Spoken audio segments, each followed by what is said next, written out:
Bonjour à tous les copains et bienvenue sur No Square. Alors, petite vidéo très courte aujourd'hui, vidéo le temps d'aller au taf, qui fait l'objet d'une première partie de vidéo qui sera en deux parties. Puisqu'il y a une première partie, il y a donc une deuxième partie. Et aujourd'hui, je vais juste vite fait un petit peu parler bagnole. Aujourd'hui, là je vais au boulot, on est dans ma caisse et je vais vous expliquer un petit peu ce que je pense de l'avenir de l'automobile aujourd'hui, qui fait globalement peur, voilà, et vous expliquer pourquoi la voiture dans laquelle je roule est techniquement plus éco-responsable que n'importe quelle grosse merde SUV électrique. Alors, le décor est planté déjà. La voiture électrique telle qu'on la connaît aujourd'hui, telle qu'elle est encouragée aujourd'hui, ne fonctionnera pas. Ça ne peut pas fonctionner. C'est juste impossible. C'est impossible. Déjà, pour commencer, en prenant un petit peu de hauteur, parce que les gens ont souvent tendance à regarder ce qui se passe devant eux et jamais vraiment prendre de la hauteur et regarder l'ensemble de la situation. Il y a quelque chose, moi personnellement, un schéma qui se répète encore et encore. Oh, une 205, putain. Encore et encore, et qui fait un peu peur, quoi. C'est-à-dire que on met tous nos œufs dans le même panier. Ça fait plus de 100 piges qu'on ponce les énergies fossiles, et que forcément, comme on vit dans un monde capitaliste, ça doit forcément rapporter à quelqu'un. Et puis, on se soucie pas spécialement d'autres façons de faire avancer nos véhicules. Ça fait plus de 100 piges que ça dure. Pour info, la voiture électrique est née en même temps que le moteur thermique. Ouais. Et la première voiture à avoir battu le record du monde est une voiture électrique. Alors là n'est pas la question. Vas-y toi, tranquille. Et donc aujourd'hui, la voiture électrique telle qu'elle est encouragée ne peut pas fonctionner parce que, on met tous nos œufs dans le même panier. Ça ne choque personne que, déjà globalement, si on voulait déclarer la guerre à un pays, ça sert à rien de lui envoyer des bombes ou de l'envahir. Non, vous coupez l'électricité, vous paralysez l'énergie du pays, le pays il est à genoux en moins d'une semaine. Plus rien n'est possible dans notre pays sans électricité. Plus rien n'est possible sans électricité. Faites le compte. Vous n'avez pas d'eau courante, vous n'avez pas forcément d'eau chaude, vous n'avez pas de chauffage. Même pour les gens qui se chauffent au bois, s'ils n'ont pas un bois à côté d'eux pour couper le bois, le bois faut l'acheminer. Et puis globalement, une raffinerie, ça tourne aussi à l'électricité. Enfin bref, si on n'a plus d'électricité, c'est mort. Et là, y compris notre moyen de déplacement, on est en train de tout mettre 100% sur l'électricité. Alors vous allez me dire, effectivement, un véhicule thermique, il pourra se déplacer le temps de son réservoir, mais il pourra se déplacer quand même le temps de son réservoir. Ensuite, oui, forcément, là c'est... Il y a des tas de vidéos qui le prouvent avant moi, écologiquement, dans sa manière de production, dans son recyclage, sur l'ensemble de sa vie, parce qu'il faut aussi pouvoir juger les choses comme ça. On ne juge pas un véhicule que quand il roule. Il faut le juger sur l'intégralité de sa vie de véhicule, de sa production, jusqu'au moment où il est utilisé et au moment où il doit être recyclé. Donc là, jusqu'à présent, le véhicule électrique, il fait zéro. Ensuite, on n'a pas l'infrastructure nécessaire. On nous a déjà demandé, il y a presque un an en arrière, de faire attention à l'énergie, notamment à notre chauffage, sous prétexte que notre réseau ne pouvait pas fournir. Et là, vous pensez que sur l'intégralité du parc automobile, on peut remplacer le parc automobile par des véhicules électriques, avec des bornes électriques. Déjà, où on va les implanter, ces bornes? Les gens qui ont des maisons individuelles, d'accord, je veux bien. Mais les gens qui vivent dans des quartiers, ou même dans des quartiers pavillonnaires d'ailleurs, non, la maison individuelle d'ailleurs, pas tout le temps. Moi je vois, j'ai une maison individuelle, j'ai pas de garage. Ce serait bien galère pour moi de mettre une borne électrique. Avec la voiture dans le jardin, super. Et moi je pense aux gens qui habitent dans des cités. Comment on fait? C'est impossible. Et donc, Moi, je roule dans une petite voiture qui a bientôt 30 ans. Alors, pour ceux qui l'ont reconnu, mettez des commentaires, ça ce serait drôle, ça, qu'on puisse voir ceux qui reconnaissent la caisse, ce serait drôle. Parce que de toute façon, elle va faire l'objet d'une future vidéo, cette voiture. Alors, je vais vous la présenter. Et je vous dirai effectivement pourquoi ma voiture qui roule au gasoil est écologiquement plus responsable que n'importe quelle voiture électrique en fait, pas spécial. Alors le SUV, on n'en parle même pas. Pour moi, le SUV, c'est un véhicule qui a 30 piges de retard. Hein. Faut arrêter ça. Faut arrêter, c'est terminé. On peut pas rouler avec des grosses merguez pareilles. Mais non, voyons voir, c'est plus possible.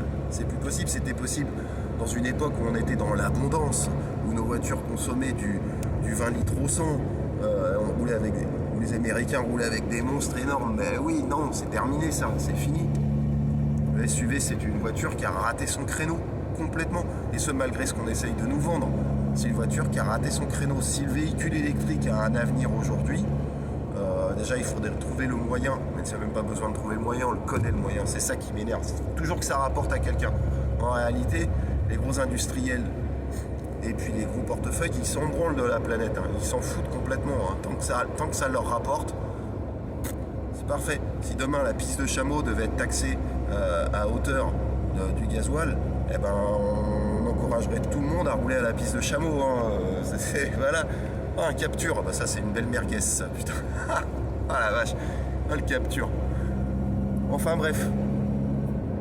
Voilà, tout ça pour vous dire que non, les vieux véhicules thermiques, même s'ils sont stigmatisés et que bientôt on n'aura même quasiment plus le droit de les réparer, ne sont pas moins écologiques que les bagnoles électriques. Et c'est là où je voulais en venir tout à l'heure. Si le véhicule électrique a de l'avenir, il faudrait déjà trouver le moyen que la voiture puisse elle-même recharger, et on le sait le faire, hein, enfin bref, recharger d'elle-même sa batterie, hein, éviter de se brancher tout le temps au réseau, parce que c'est ça qui est quand même important. Vous allez être dépendant, soyez bien conscient de ça, vous allez devenir dépendant de l'électricité pour vous déplacer.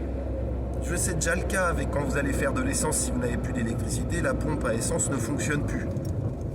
Ça, c'est déjà le cas. Mais vous avez quand même l'autonomie de votre réservoir.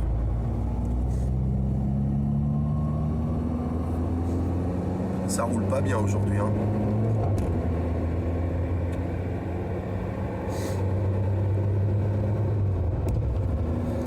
Enfin bref, si la voiture électrique doit avoir un avenir, ce serait peut-être dans les petits véhicules légers. Light is right, disait Lotus.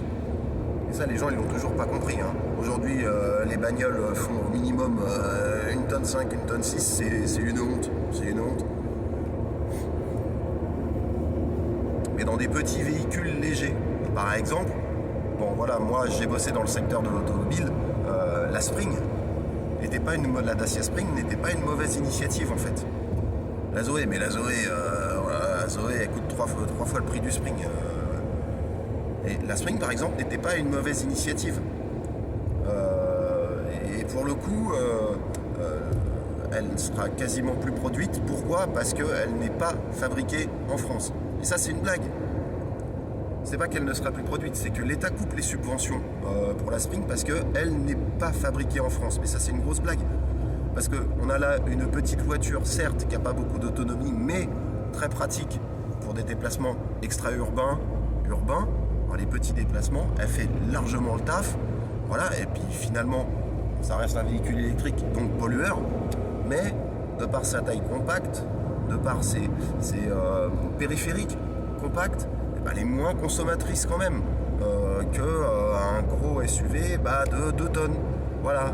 Alors lui, on s'en branle s'il est fabriqué en France, lui, bon il y a des subventions, parce qu'il est fabriqué en France, oui, mais il pollue 4 fois plus, on s'en fout. Voilà les gars, j'arrive au boulot. C'était juste, voilà, mon avis pour vous dire un petit peu mon avis sur les véhicules électriques. Pour moi, qui n'a pas de réel avenir tel qu'il est vendu là. Malheureusement, c'est comme tout, hein. On nous pousse au cul pour le faire et on voit bien de toute façon que ça ne marchera pas non plus parce que il faut qu'on arrête coucou. Il faut qu'on arrête de mettre, comme je le disais tout à l'heure, tous nos œufs dans le même panier. On n'a toujours pas appris, on n'apprend rien du tout. Et c'est nous, peuple, c'est nous, consommateurs, de dire non. Hein, moi, ma belle-mère, elle me dit souvent un truc très juste. Mon bulletin de vote, il se trouve dans mon portefeuille. C'est là qu'on a un vrai pouvoir. Personne ne nous force à consommer. Personne ne nous force à acheter. Personne. C'est nous qui avons le pouvoir par rapport à ça. À la limite, la meilleure des grèves, la meilleure des manifestations, c'est un boycott et un gel complet sur ce qu'on veut acheter. Aujourd'hui, il faut dire non en masse au véhicule électrique tel qu'il est conçu là. Je ne dis pas non complètement parce qu'il y a besoin de chercher encore. Et je pense que ça peut être une alternative parmi tant d'autres et qui n'est pas mauvaise en tant que telle. Seulement, il faut qu'on repense ce type de véhicule. Et il faut aussi qu'on nous propose des alternatives différentes. Arrêtez de penser que c'est la solution ultime. On a déjà fait ça. Non, il n'y a pas de solution ultime qui est unique. Il n'y en a pas. Ça ne fonctionne pas. Regardez le gasoil, regardez l'essence. Ça ne fonctionne pas. Un point, c'est tout. Il nous faut des alternatives différentes pour pouvoir rouler et avoir le choix de rouler différemment et surtout de façon propre. Bon, voilà les copains. Donc c'était de rien, monsieur. C'était la première partie de la vidéo et on va donc parler bientôt de mon cher Youngtimer qui m'accompagne depuis presque 18 ans maintenant. Allez, il fait beau en Anjou aujourd'hui, ça fait plaisir. Salut les copains.